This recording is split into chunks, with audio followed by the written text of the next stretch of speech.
രാഹുൽ മാങ്കൂട്ടത്തിനെതിരെ വന്ന ആരോപണത്തിൽ നടപടികൾ വേണമെന്ന് ഒരു കൂട്ടം കോൺഗ്രസ് നേതാക്കൾ പറയുന്നുണ്ടെങ്കിലും ചില നേതാക്കൾ പറയുന്നത് ഇത് ഇടതുപക്ഷം അല്ലെങ്കിൽ CPM എന്ന പാർട്ടി കെട്ടിച്ചമച്ച കഥ ആണെന്ന്. എതിർ പാർട്ടിയിൽ നല്ല ചെറുപ്പക്കാരുണ്ടെങ്കിൽ അവരെ ഏതെങ്കിലും ഒരു പെണ്ണുകേസിൽ പെടുത്തിയേക്കണം എന്ന് സന്ദേശം സിനിമയിലെ ശങ്കരാടി അവതരിപ്പിച്ച സഖാവ് കുമാരപിള്ള പറയുന്നതൊക്കെയാണ് ഉദാഹരണമായി സോഷ്യൽ മീഡിയയിൽ കോൺഗ്രസുകാർ പോസ്റ്റ് ഇട്ട് പ്രചരിപ്പിക്കുന്നത്. എന്നാൽ റിനി ആൻഡ് ജോർജ് വെറും മാധ്യമപ്രവർത്തകർ മാത്രമാണ്. അവർ കോൺഗ്രസിന്റെ അറിയപ്പെടുന്ന പ്രാദേശിക വനിതാ നേതാവും നടിയും കൂടിയാണ്. അവർ ഏറ്റവും കൂടുതൽ സ്നേഹിക്കുന്ന അല്ലെങ്കിൽ ബഹുമാനിക്കുന്ന ഒരു നേതാവാണ് കേരളത്തിലെ പ്രതിപക്ഷ നേതാവ് VD സതീശൻ. അതേപോലെ തന്നെ രാഹുൽ ഗാന്ധിയുമായും അടുപ്പമുള്ള കോൺഗ്രസ് നേതാവാണ് റിനി. കേരള സംസ്ഥാനത്തിന്റെ പ്രതിപക്ഷ നേതാവ് ഒരു പെൺകുട്ടിയുടെ ബർത്ത്ഡേ പാർട്ടിയിൽ വെറുതെ വന്നങ്ങ് കേക്ക് മുറിക്കാൻ ഒരു സാധ്യതയുമില്ല. ചില കോൺഗ്രസുകാർ പറയുന്നത് റിനി ആൻഡ് ജോർജിനെ AKG സെന്ററിൽ നിന്ന് പറഞ്ഞുവിട്ടതാണെന്നും അവർ സരിത സെക്കൻഡ് ആണെന്നുമാണ്. 2022 ജൂൺ 1-ാം തീയതി പ്രതിപക്ഷ നേതാവ് VD സതീശന്റെ ജന്മദിനാഘോഷത്തിന്റെ വീഡിയോയിലും ഇവരുണ്ട്. എറണാകുളം DCC ഓഫീസിലാണ് ആ വീഡിയോ എടുത്തിരിക്കുന്നത്. മുഹമ്മദ് ഷിയാസും മറ്റ് പ്രവർത്തകരും റിനിയോടൊപ്പം ആ വീഡിയോയിലുണ്ട്.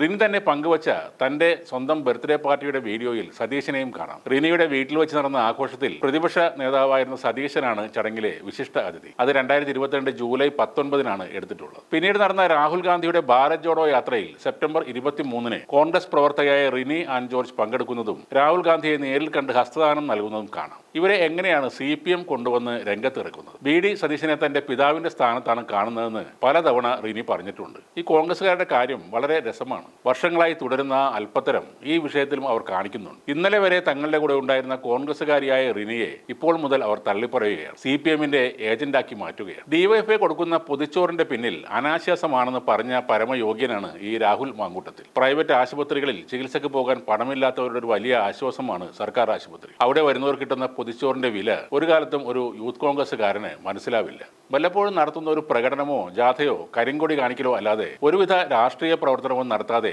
ഫണ്ട് മുക്കി തിന്നുന്ന കോൺഗ്രസുകാരുടെ പ്രതിനിധിയാണ് രാഹുൽ മാങ്കൂട്ടത്തിൽ. കോൺഗ്രസിലെ ചില നേതാക്കളുടെ വിളയാട്ടത്തെപ്പറ്റി നേരത്തെ പത്മജ വേണുഗോപാലും സിമി റോസ്ബൽ ജോണും ഒക്കെ പറഞ്ഞിട്ടുണ്ട്. അവരെല്ലാം ഒതുക്കി നിർത്തിയതും ഇതേ നേതാക്കളായിരുന്നു. ഇപ്പോൾ അനിവാര്യമായ ഒരു തിരിച്ചടി ഏറ്റുവാങ്ങുന്നത് രാഹുൽ മാങ്കൂട്ടത്തിലാണെങ്കിലും ഷാഫിയും സതീശനും ഒന്നും ഈ ഫ്രെയിമിൽ ഇല്ലാതാകുന്നില്ല. പരാതികൾ അറിഞ്ഞിട്ടും ഒന്നും മിണ്ടാതിരുന്ന ഒന്നും ചെയ്യാതിരുന്ന അവരും ഇതിന്റെ കൂട്ടുപ്രതികളാണ്.